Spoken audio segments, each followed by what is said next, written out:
À l'aube, 2 chiffres suffisent à fissurer un ordre ancien. En une décision politique, 2,4 milliards d'IDD sont convertis en crédit agricole national, destinés à 1 million de familles rurales et adossés à des outils concrets, de l'irrigation au stockage.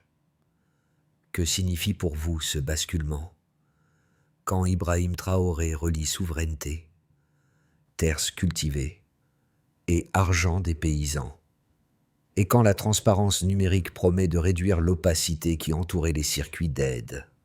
Derrière ces montants, une bataille silencieuse s'ouvre pour savoir qui contrôle l'eau, les récoltes et la trajectoire du Sahel. Cette réforme n'est pas un ajustement technique. Elle redéfinit qui finance l'agriculture, à quelle vitesse l'argent atteint les champs et sous quelle responsabilité il circule. Un bénéfice central est de financer les agriculteurs sans arbitrage étranger, de façon traçable. Mais le pari comporte un risque immédiat et assumé. Chaque ménage agricole doit désormais investir, produire, puis rembourser. Si la chaîne se rompt, la promesse d'autonomie se transforme en doute interne, visible et politiquement coûteux. L'enjeu devient alors double, économique, parce que le crédit doit se convertir en productivité réelle pour rester soutenable. Politique, parce que l'État accepte d'être jugé sur des résultats mesurables plutôt que sur des intentions. Cette exposition change la nature du contrat public. La réussite consolide la légitimité. L'échec l'érode rapidement. Le fil conducteur n'est donc pas l'enthousiasme, mais le mécanisme. Comment un flux unique se transforme-t-il en semences, irrigation, stockage, puis en remboursement observable? Et que produit un système où chaque transaction est publique, sans intermédiaire, diluant la responsabilité? La suite suit cette logique, pas à pas, jusqu'aux conséquences concrètes. La révélation arrive plus tôt qu'attendu. Le basculement n'a pas commencé avec l'annonce publique, mais avec une décision interne prise en amont, lorsque l'intégralité des 2,4 milliards a été redirigée vers un mécanisme national de crédit agricole. Ce chiffre, à lui seul, marque une rupture nette. Un pays longtemps défini comme bénéficiaire devient l'émetteur central de son propre système financier rural. Ibrahim Traoré n'apparaît donc pas à la fin du processus, mais à son point d'origine stratégique. Pour comprendre pourquoi cette décision a été possible, il faut revenir sur le fonctionnement antérieur de l'aide internationale au Burkina Faso. Pendant des années, les fonds transitaient, hantés par des circuits complexes, où audits, rapports et conditionnalités absorbaient une part significative de l'énergie avant même d'atteindre les sols cultivés. L'argent existait, mais il arrivait tard, fragmenté et souvent déconnecté des calendriers agricoles réels. Cette inertie a façonné une économie attentive aux bailleurs plus qu'aux producteurs. Dans le même temps, plusieurs tensions s'accumulaient. Les sécheresses répétées fragilisaient les récoltes. Les presses conditionnelles restaient volatiles. Les communautés rurales se développaient une fatigue profonde face à un modèle qui promettait beaucoup mais livrait peu d'actifs durables. Ce contexte a créé un terrain propice à une décision radicale: supprimer les intermédiaires et internaliser le flux financier. Le choix d'un système de crédit national géré électroniquement répond à cette logique. Chaque friction bureaucratique retardait des récoltes. Chaque exigence extérieure immobilisait des villages entiers. En recentrant le financement sur un circuit interne, traçable et direct, l'État déplace le centre de gravité du pouvoir économique vers les producteurs. Le rôle d'Ibrahim Traoré s'inscrit précisément dans ce déplacement: faire passer le financement de l'abstraction institutionnelle aux champs cultivés. Ainsi, la réforme n'émerge pas comme un geste symbolique, mais comme la conséquence d'un enchaînement de contraintes devenues intenables. La mini-révélation est cela. Ce modèle n'est pas improvisé. Il est né d'une saturation systémique, puis d'un choix assumé de rupture. Pour saisir ce que change réellement ce basculement, il faut quitter les agrégats et suivre un point d'entrée humain. Dans les zones rurales, le premier impact n'est pas idéologique, mais temporel. L'argent arrive quand la saison l'exige, pas quand un calendrier administratif l'autorise. Cette synchronisation modifie immédiatement les décisions agricoles, du choix des semences à l'extension des surfaces cultivées. Dans ce cadre, l'État joue un rôle de guide plus que de distributeur. Le crédit n'est plus une subvention abstraite, mais un engagement mesurable, assorti d'une obligation de remboursement visible. Les agriculteurs cessent d'être des bénéficiaires passifs et deviennent des acteurs financiers à part entière. Cette bascule change la relation au risque. Produire n'est plus attendre, c'est investir. Les premiers effets se manifestent à travers des cas courts mais révélateurs. Là où l'irrigation était intermittente, l'accès combiné au crédit et aux équipements permet de stabiliser une saison entière. Là où les récoltes se perdaient faute de stockage, les centres communautaires réduisent les pertes post-récolte.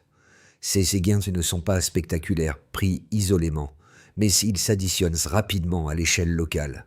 Ibrahim Traoré apparaît ici comme un personnage de transition plutôt que comme un symbole lointain. Son rôle consiste à maintenir la cohérence entre financement, infrastructure et responsabilité publique.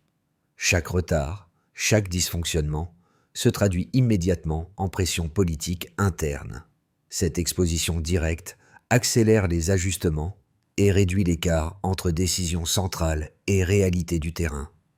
L'impact précoce tient donc moins à une réussite totale qu'à un changement de dynamique. Le crédit devient un levier quotidien, pas une promesse future, et l'idée centrale est simple. Quand le temps agricole reprend le dessus sur le temps bureaucratique, la productivité cesse d'être une hypothèse. Le point de bascule intervient avant même que le débat public ne s'installe. Avant, l'aide internationale entrait par fragments, soumise à des validations successives et à des calendriers extérieurs. Après, une décision centralise l'ensemble du flux et le redirige vers un circuit national unique, pensé pour l'agriculture. Ce passage du diffus au concentré constitue l'acte déclencheur. Il transforme une ressource incertaine en un outil de politique économique assumé. Tout commence par l'activation. Les fonds se sont convertis en lignes de crédit identifiables, distribuées selon des critères nationaux et intégrés à un système numérique de suivi. Cette étape est cruciale, car elle rompt avec la logique antérieure de guichet et introduit une temporalité nouvelle. L'argent doit circuler vite, au rythme des saisons. Ibrahim Traoré endosse alors une responsabilité directe, puisque la promesse repose sur la capacité de l'État à délivrer sans délai et sans intermédiaire. Puis, la montée en puissance s'installe. Les communautés agricoles s'organisent autour de ce nouveau cadre. Le crédit n'est plus perçu comme une aide exceptionnelle, mais comme une ressource à gérer. Les investissements se concentrent sur des besoins immédiats. Semences adaptées, irrigation, équipement de base, stockage. Cette phase voit apparaître un changement de comportement mesurable. Les décisions se prennent en amont de la saison, non plus en réaction à l'urgence. Le modèle commence à produire ses premiers signaux de crédibilité. La tension arrive lorsque les infrastructures entrent en jeu. La construction de puits, l'installation de pompes solaires et la mise en service de centres de stockage traduisent l'argent en actifs visibles. Chaque chantier agit comme un test de confiance. S'il avance, le système gagne en légitimité. S'il ralentit, le doute s'installe. C'est ici que la réforme cesse d'être abstraite et devient observable, village par village. Les répliques apparaissent presque immédiatement. Sur le plan interne, la pression se déplace vers la gestion. Le remboursement devient un enjeu collectif et la transparence numérique expose les performances comme les failles. Sur le plan externe, la décision attire l'attention régionale. Des observateurs comparent ce choix à une rupture avec plusieurs décennies de conditionnalité. Le Burkina Faso n'attend plus l'arbitrage, il impose son propre tempo. Ibrahim Traoré se retrouve ainsi, au centre d'une séquence rapide. Déclencher, soutenir, corriger. Chaque étape renforce ou fragilise le récit initial. La dynamique est claire. Plus le cycle crédit-production-remboursement fonctionne, plus la dépendance perd sa justification. Et plus ce cycle se consolide, plus le coût politique d'un retour en arrière augmente. Cette ligne des événements révèle une chose essentielle. La réforme n'est pas un instant figé, mais une succession de choix irréversibles. Une fois enclenchée, la mécanique oblige à avancer, car l'immobilisme redeviendrait immédiatement visible. C'est cette irréversibilité qui donne à la décision son poids réel.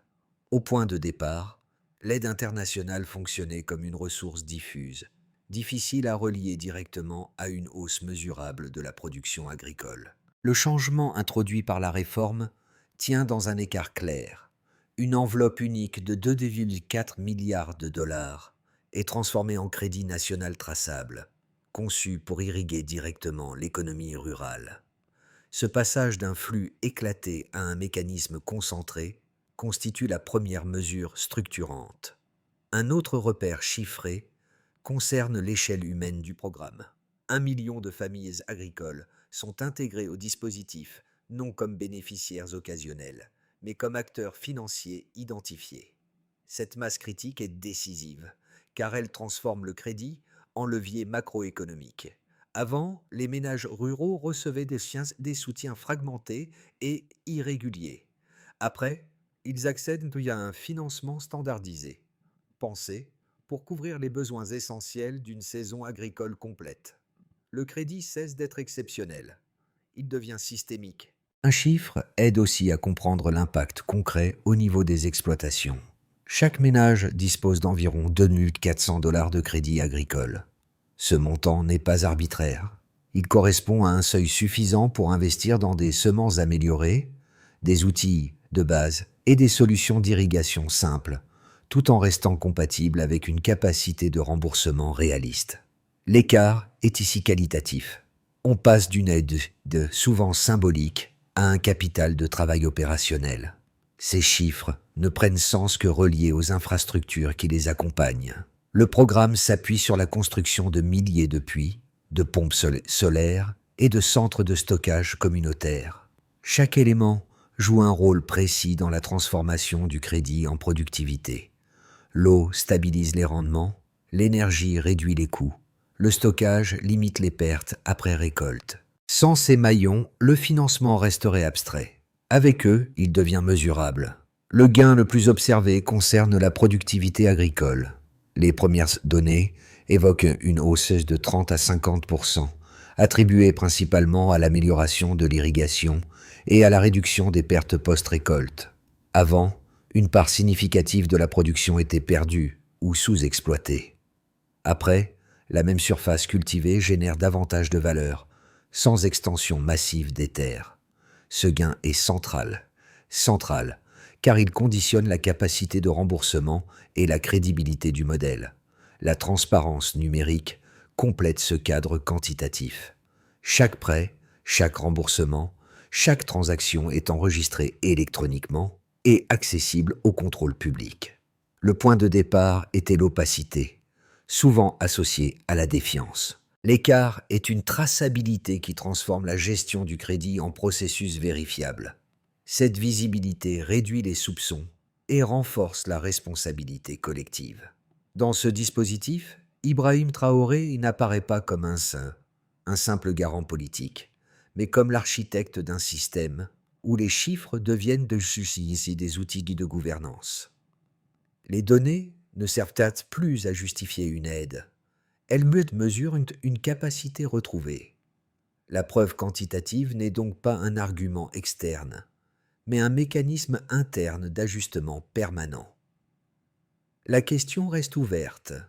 Ces écarts suffiront-ils à absorber les chocs climatiques et économiques à venir, ou devront-ils être renforcés pour éviter un retour de la fragilité structurelle ? Deux thèses opposées s'affrontent depuis la conversion intégrale de l'aide en crédit agricole national. Pour évaluer la solidité du modèle, il faut d'abord présenter l'argument critique dans sa version la plus robuste, sans le réduire à une caricature. La lecture sceptique affirme que le dispositif repose sur un risque excessif. Selon ses défenseurs, Un pays longtemps dépendant de financements extérieurs ne devrait pas assumer seul une enveloppe aussi massive, sans l'appui technique d'institutions internationales.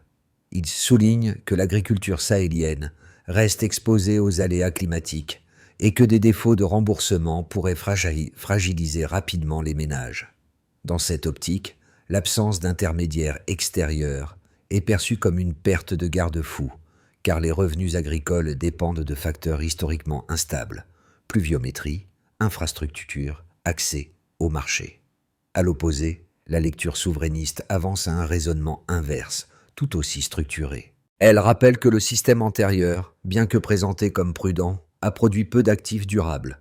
Les circuits arides conditionnels absorbaient des ressources considérables avant qu'elles n'atteignent les champs, et la supervision extérieure n'a pas empêché la persistance de la vulnérabilité rurale. Selon cette thèse, le risque n'est pas nouveau. Il était simplement déplacé et invisible. Les données du programme permettent de répondre sans trancher idéologiquement. Le modèle ne cherche pas à éliminer le risque, mais à le transformer. Les infrastructures associées, puits, pompes solaires, centres de stockage, agissent comme des amortisseurs structurels. Elles réduisent la variabilité des rendements et stabilisent les revenus, ce que les anciens prêts conditionnels ne garantissaient pas. De plus, la traçabilité numérique rend les défauts visibles rapidement, permettant des ajustements précoces plutôt que des corrections tardives. Dans cette lecture, Ibrahim Traoré ne supprime pas les incertitudes, il les internalise. Le contrôle national n'est pas présenté comme une assurance absolue, mais comme un correctif à une dépendance qui masquait ses propres coûts. Les critiques parlent de paris dangereux, les chiffres indiquent une montée en capacité, encore incomplète mais mesurable. La tension demeure réelle, et aucune des deux thèses n'est définitivement invalidée. Mais une conclusion provisoire s'impose. Le nouveau système échange une prudence déclarative contre une responsabilité observable. Le point médian révèle un changement de nature. Le modèle cesse d'être une expérimentation nationale pour devenir un précédent régional observé. Jusqu'ici, la réforme pouvait encore être lue comme une réponse interne à des contraintes locales. À partir de ce moment, elle commence à produire un effet d'entraînement extérieur, discret mais mesurable. Des pays voisins, confrontés aux mêmes limites de l'aide conditionnelle, examinent désormais ce mécanisme comme une option crédible. Ce basculement tient à un détail souvent négligé. La réforme n'exporte pas une idéologie, mais une architecture. Les chiffres, les infrastructures et la traçabilité forment un ensemble reproductible. Il ne s'agit pas d'imiter un discours politique, mais de copier une chaîne opérationnelle reliant financement, production et responsabilité publique. Cette lisibilité transforme le modèle en référence technique, pas seulement symbolique. Dans ce contexte, Ibrahim Traoré change de statut. Il n'est plus uniquement le dirigeant qui a enclenché une rupture interne. Il devient le porteur involontaire d'un standard émergent. Chaque succès renforce l'attractivité du dispositif. Chaque difficulté est scrutée comme un signal d'alerte potentiel pour d'autres capitales. La révélation est donc double. D'une part, le Burkina Faso ne peut plus revenir en arrière sans coup diplomatique. D'autre part, la réforme entre dans une phase où ses effets dépassent son territoire. Le milieu de parcours marque ainsi la fin de l'isolement et le début d'une comparaison régionale inévitable. Les effets du basculement se lisent différemment selon les groupes concernés, et c'est dans cette diversité d'impact que le modèle révèle sa portée réelle. Pour l'État, d'abord, le Crédit agricole national devient un instrument de souveraineté opérationnelle. Avant, la politique agricole était contrainte par des calendriers et des arbitrages extérieurs. Après, elle s'appuie sur un cycle interne mesurable, où le financement, la production et le remboursement forment une boucle de responsabilité. Cette capacité renforce la crédibilité publique, mais expose aussi le pouvoir à une évaluation immédiate de ses résultats. Ibrahim Traoré assume ainsi une équation plus directe. Efficacité contre légitimité.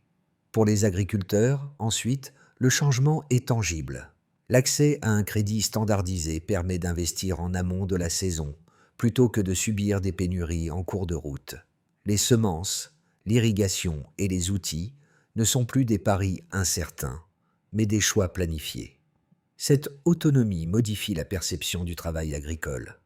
Produire devient un acte économique structuré, non une attente d'assistance. Le revers est clair. L'obligation de remboursement introduit une discipline nouvelle qui distingue les exploitations viables de celles qui peinent à s'adapter. Du côté des communautés rurales, l'impact dépasse l'exploitation individuelle. Les infrastructures communes, puits, pompes solaires, centres de stockage, transforment la vie quotidienne. L'accès stable à l'eau réduit les conflits locaux. Le stockage limite les pertes et stabilise les revenus collectifs. Ces actifs visibles renforcent la cohésion sociale, car ils incarnent un bénéfice partagé plutôt qu'un avantage isolé.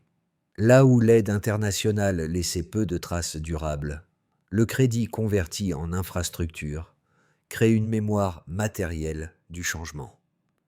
Pour le secteur privé local, enfin, le modèle ouvre des opportunités indirectes. La demande en équipement, en maintenance et en services agricoles augmente. De petites chaînes de valeur émergent autour de la transformation et du transport des produits. Ce tissu économique reste fragile, mais il s'ancre dans une demande réelle plutôt que dans des projets ponctuels. La dynamique est progressive. Elle ne promet pas une industrialisation rapide, mais une densification économique locale. À l'échelle régionale, ces conséquences sont observées avec attention. Les voisins évaluent moins les discours que les résultats concrets. Si le cycle crédit-production-remboursement se maintient, il offre un précédent difficile à ignorer. Si des failles apparaissent, elles serviront d'avertissement collectif. Le modèle agit donc comme un test public à ciel ouvert. La leçon provisoire est claire. Ce basculement redistribue les responsabilités autant que les bénéfices. Il ne supprime pas les contraintes. Il les rend visibles. Et c'est précisément cette visibilité qui transforme une réforme nationale en signal régional. À ce stade, la trajectoire reste ouverte. Les 12 prochains mois peuvent orienter le modèle vers des issues très différentes, selon la manière dont les contraintes économiques, climatiques et politiques s'imbriquent. 3 scénarios permettent de cadrer ces possibles sans prétendre prédire. Dans une hypothèse de stabilisation progressive, le système de crédit continue de fonctionner sans rupture majeure. Les remboursements restent globalement maîtrisés, malgré des retards localisés. Les infrastructures existantes améliorent la productivité, mais sans saut spectaculaire. Dans cette configuration, l'État ajuste les paramètres, renforce la formation agricole et consolide la traçabilité. Le modèle ne transforme pas encore l'économie nationale, mais il s'enracine comme un pilier crédible de la politique rurale. La dépendance extérieure recule lentement, sans disparaître. Dans une hypothèse d'alignement favorable, les conditions climatiques restent relativement stables. Les rendements progressent grâce à l'irrigation et au stockage. Les remboursements s'améliorent, permettant de recycler les fonds dans de nouveaux cycles de crédit. Cette dynamique attire l'attention régionale et facilite des coopérations bilatérales sur les échanges agricoles. Le secteur privé local gagne en confiance et investit davantage dans la transformation. Dans ce cas, le modèle devient un moteur de croissance rurale et un argument politique fort en faveur de l'autonomie financière. Dans une hypothèse de tension, des chocs climatiques ou logistiques provoquent des pertes agricoles importantes. Les défauts de remboursement augmentent, fragilisant la boucle financière. La pression politique interne s'intensifie, tandis que les acteurs extérieurs questionnent la soutenabilité du dispositif. L'État est alors contraint de ralentir, de restructurer certaines dettes et de prioriser la survie du système plutôt que son expansion. Le modèle ne disparaît pas, mais il entre dans une phase défensive. Ces scénarios partagent un point commun. Aucun ne ramène automatiquement à l'ancien système. Même dans la difficulté, le retour à une aide conditionnelle fragmentée aurait un coût symbolique et opérationnel élevé. Le véritable enjeu n'est donc pas de choisir un scénario, mais de comprendre les leviers d'adaptation. La clé réside dans la capacité à ajuster rapidement les règles, sans rompre la logique de responsabilité interne. La question centrale devient alors simple mais exigeante. Le système saura-t-il absorber les chocs tout en conservant sa cohérence initiale ? Pour celles et ceux qui s'intéressent d'abord aux questions de justice et de souveraineté, ce modèle propose une lecture inhabituelle.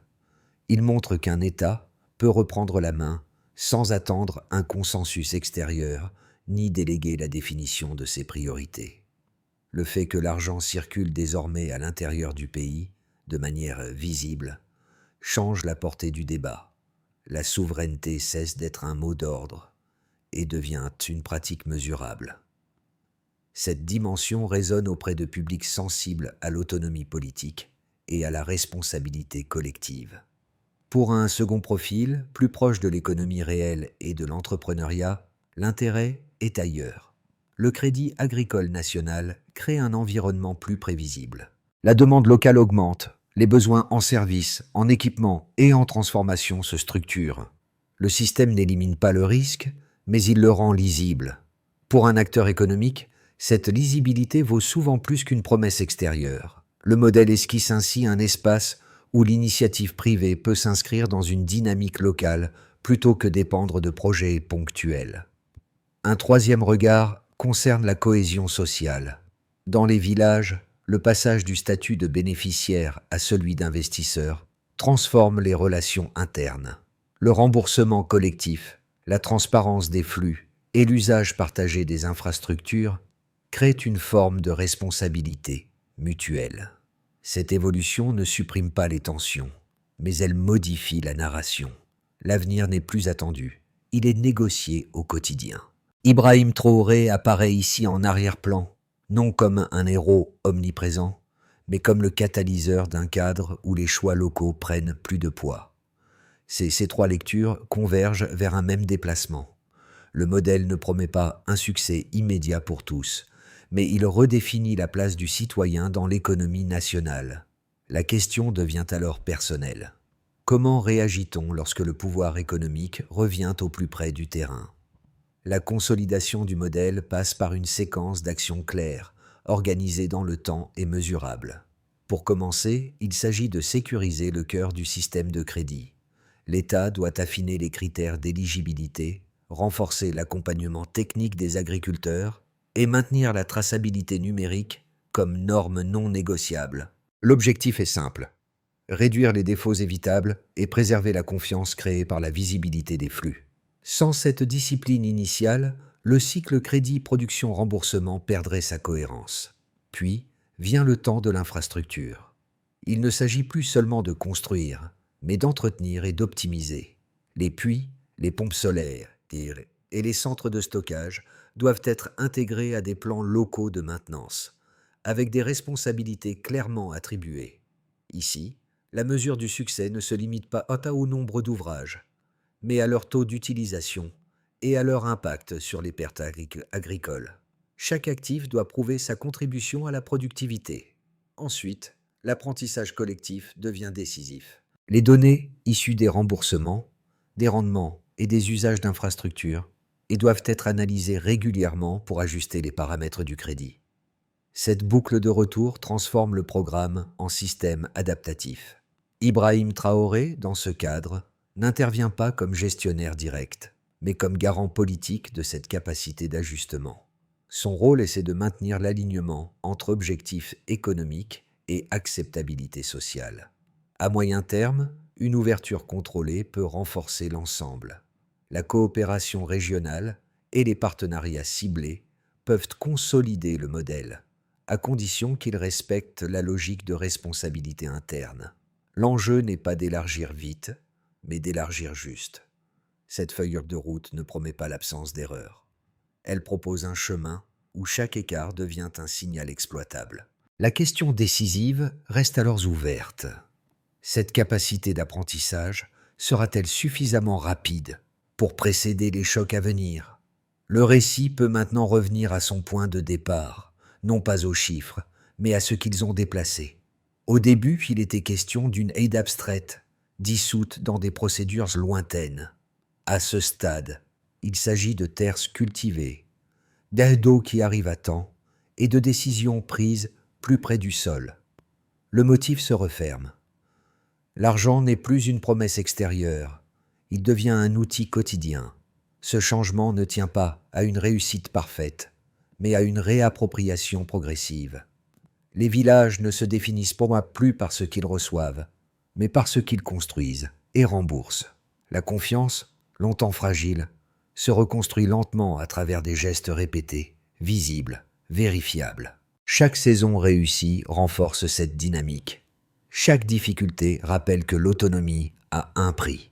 Ibrahim Traoré réapparaît ici comme un point d'ancrage, non pour incarner une solution unique, mais pour avoir accepté le coût politique de cette transition. Le pari n'était pas de garantir un résultat immédiat, mais d'ouvrir un espace où l'échec et la correction deviennent possibles sans retour à la dépendance initiale. Une phrase résume cela. Le pouvoir change de forme quand il circule, et lorsque ce pouvoir revient au plus près de la terre, il transforme autant les pratiques que les imaginaires. Ce parcours ne se referme pas sur une conclusion définitive, mais sur une invitation à observer autrement. Le modèle burkinabé ne demande pas d'adhésion immédiate. Il propose un cadre à interroger. Il suggère qu'une réforme peut être jugée moins par ses intentions que par la manière dont elle rend visibles ses effets, positifs comme négatifs. Cette visibilité change la nature du débat public. À l'échelle collective, le cas ouvre une question plus large. Que se passe-t-il lorsqu'un pays accepte d'assumer directement le lien entre argent public, production réelle et responsabilité citoyenne? La réponse n'est ni uniforme, ni exportable telle qu'elle. Elle dépend des contextes, des institutions et surtout de la capacité à apprendre en cours de route. Pour le lecteur, l'enjeu est peut-être ailleurs. Ce récit invite à comparer, à mettre en regard d'autres trajectoires, d'autres modèles de développement, d'autres rapports à l'aide et au risque. Il ne s'agit pas de choisir un camp, mais de clarifier les critères avec lesquels on évalue le changement. La discussion reste donc ouverte. Selon vous, quel autre pays pourrait tester une voie similaire? Et à quelles conditions? Et à quelles conditions un tel basculement aurait-il du sens dans son propre contexte?